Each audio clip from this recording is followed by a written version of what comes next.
चलिए Napoleon Bonaparte के बारे में और कुछ बातें जानते हैं। स्पेन से युद्ध। इंग्लैंड का मित्र मेरा दुश्मन है। इस सिद्धांत के तहत नेपोलियन ने पुर्तगाल के शाही शासक को पहले ही पदच्युत कर दिया था। अब स्पेन के भी इंग्लैंड के पक्ष में होने से नेपोलियन ने एक गहन षड्यंत्र के अंतर्गत राजा तथा युवराज के मध्य चल रहे संघर्ष का लाभ उठाया। उसने अपने ढंग से पतन की ओर अग्रसर स्पेन राजवंश के साथ चालाकी व धूर्तता भरा षड्यंत्र रचा ताकि उस देश की अखंडता कायम रह सके।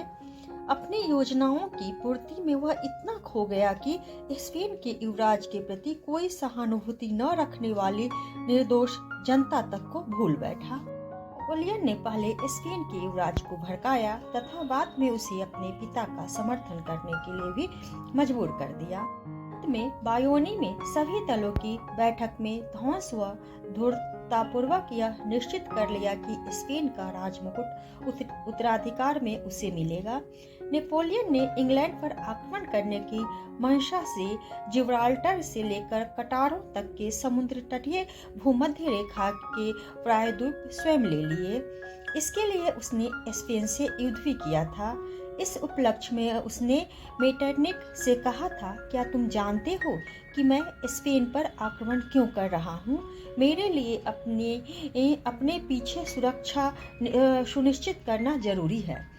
नेपोलियन ने इस संदर्भ में एक अत्यंत साहसी व्यक्ति की भांति दूरदर्शिता से काम लिया था। उसने इंग्लैंड से अपनी सुरक्षा करने के उद्देश्य से उसके समर्थक राष्ट्र को अपने अधिकार में लिया था, किंतु उसके सामने समस्या तब उत्पन्न हुई जब उसके भाई लुसियन ने स्पेन का शासक बनने से इनकार कर दिया।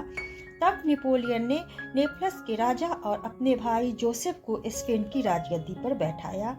नेपल्स का राज्य उसने मुराट के अधीन कर दिया, लेकिन स्पेन के मामले में नेपोलियन को गंभीर परिणामों से दोचार होना पड़ा। स्पेन की प्रजा स्वाभिमानी थी, उसे एक फ्रांसीसी का खुद पर शासन सहन नहीं हुआ। इस तरह जनता में असंतोष की लहर दौड़ गई और विद्रोह की चिंगारियां सुलगने लगी। उन चिंगारियों को टेलीरेंट जैसे कूटनीतिज्ञ ने हवा देकर दहकते शोलों में बदल दिया। टेलीरेंट दोहरी भूमिका निभाने वाला अत्यंत धूर्त व्यक्ति था। एक तरफ वह नेपोलियन का विश्वास पात्र बन गया तो दूसरी तरफ वह नेपोलियन के विरुद्ध इंग्लैंड के लिए जासूसी करता था। टेलीरेंट को अपनी दूरदर्शिता के कारण अन्य लोगों से पहले नेपोलियन की शासन प्रणाली में आई पहली दरार दिखाई दे गई थी। एलिव से सेना हटाने के एक वर्ष पूर्व उसने नेपोलियन के असफल रहने की संभावना का अनुमान लगा लिया था।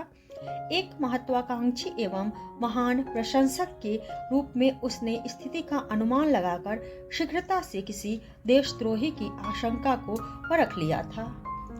नेपोलियन की स्थिति की सुदृढ़ता के प्रति उसके संशय की पुष्टि स्पेन में घट रही घटनाओं से हो गई थी। नेपोलियन का मस्तिष्क लूटमार में उलझा था। वह समझ गया था कि इसका परिणाम खतरनाक होगा, अतः उसने अपनी दुष्टता दिखाते हुए नेपोलियन को ऐसे ही जोखिम के लिए प्रोत्साहित किया।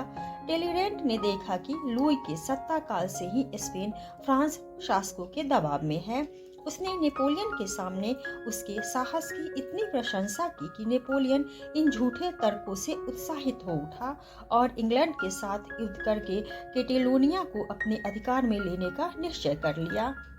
नेपोलियन ने स्पेन से के अफ्रीकी राजकुमारों पर नजर रखने के लिए टेलीरेंट को नियुक्त किया। टेलीरेंट का उद्देश्य उनके द्वारा इंग्लैंड को नेपोलियन का भेद पहुंचाना बन गया। यही नहीं, उसने रूस के शासक जार को भी अपनी तरफ मिला लिया। उसने उससे कहा, श्रीमान, आप यहाँ क्या करने की सोच रहे हैं? यूरोप को बचाना आपका दायित्व है। नेपोलियन की तरह बने बिना आप कार्य में सफल नहीं हो सकेंगे। फ्रांस के लोग सभ्य हैं, किंतु उनका शासक असभ्य है। आप सभ्य हैं, किंतु रूस की जनता असभ्य है। अतः रूस के शासक को फ्रांसीसी नागरिकों का मित्र होना चाहिए, बल्कि फ्रांस के प्रति इंग्लैंड द्वारा किए जा रहे कार्य का अनुमोदन करना चाहिए।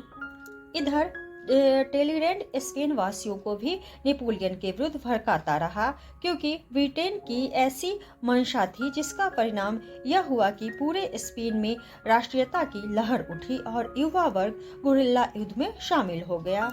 उनका उद्देश्य स्पेन से फ्रांसीसियों को खदेड़ना था। स्पेन की क्रांति को बरकरार रखने के लिए ब्रिटेन ने युवा वर्ग को हथियार भी दिए। वह नेपोलियन को दुर्बल करने का कोई भी अवसर खोना नहीं चाहता था। स्पेन में उठी क्रांति की इस लहर ने नेपोलियन के हाथ पैर फुला दिए। उसने तुरंत इस क्रांति को दबाने के लिए फ्रांसीसी सेना स्पेन में उतार दी। फ्रांसीसी सैनिकों में असंख्य नौजवान मौत के घाट उतार दिए। नेपोलियन के इस कृत्य से स्पेन में शांति स्थापित होने की जगह विद्रोह की आग और जोरों से भड़क गई। स्पेन के क्रांतिकारियों ने ब्रिटेन से सहायता प्राप्त कर फ्रांसीसी सैनिकों का खात्मा करना शुरू कर दिया। उन्होंने छापामार युद्ध नीति अपनाई। वे फ्रांसीसी सैनिकों को छिप छिप कर मारने लगे, जिससे नेपोलियन की शक्ति दिन प्रतिदिन कम होने लगी। स्पेन के विरोधी नवयुवकों ने 3 लाख से अधिक फ्रांसीसी सैनिक गाजर मूली की भांति काट डाले और उन्होंने करीब 18,000 सैनिकों को बंदी बना लिया। स्पेन के विरोधी नवयुवकों की इस कार्यवाही ने नेपोलियन को चकित कर दिया। इधर फ्रांसीसी सैनिकों के मरने की खबर जब फ्रांस की जनता को मिली तो उसने भी नेपोलियन का भारी विरोध किया। उनका कहना था, एक छोटे से देश के लिए इतने सैनिकों को मरवा डालना बड़ी ही लज्जाजनक बात है।